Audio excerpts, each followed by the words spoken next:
I'm an African American and I'm Anglophone, living in the only French province in North America. I actually came on a business deal. I hadn't intended to stay, and that young lady who took some interest in me is now my wife. And we have a daughter.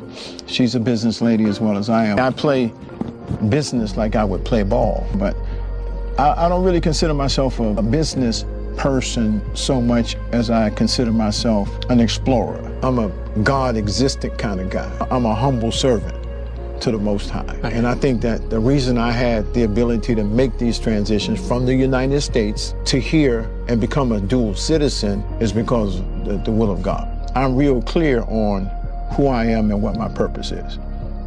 So I'm at home.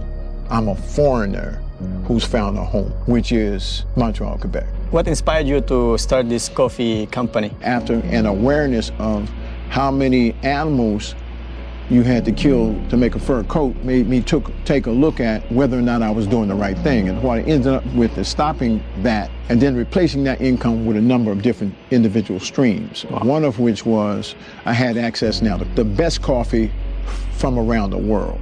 And I selected a number of flavors as well as coming up with my own blend. I have a particular flavor that nobody else has, as well as flavors from other countries like Mexico, Colombia, Brazil, Papua New Guinea, Haiti, and Jamaica, as well as my own blend. I first got involved with coffee in the 1980s in the United States. And I had a deal that eventually developed through a meeting with the U.S. ambassador. I was in his office and he introduced me to a person named Patrick. I had an opportunity to bring certain Jamaican coffee products, including Blue Mountain coffee, into the United States. And at one point I had a huge business. What really stopped that business was a hurricane called Hurricane Gilbert. And I think it was '86 that it hit Jamaica, which destroyed its coffee. My lady and I, we developed this from, let's say, scratch. This is our Melange Maison. We swear by this. You can only get this from me.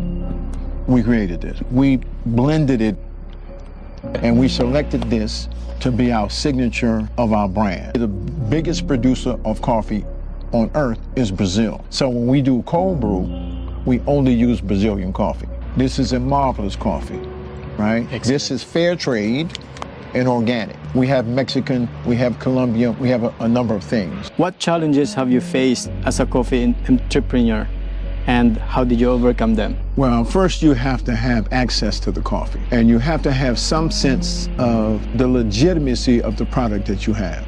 Now, when you're dealing with Jamaica, which has a very expensive coffee, legendary coffee, you can kind of guarantee that this Jamaican coffee is the best quality. And one thing that we can do, we can trace our beans back to a reliable source. We roast our coffee in Montreal, and we supply the stores that way.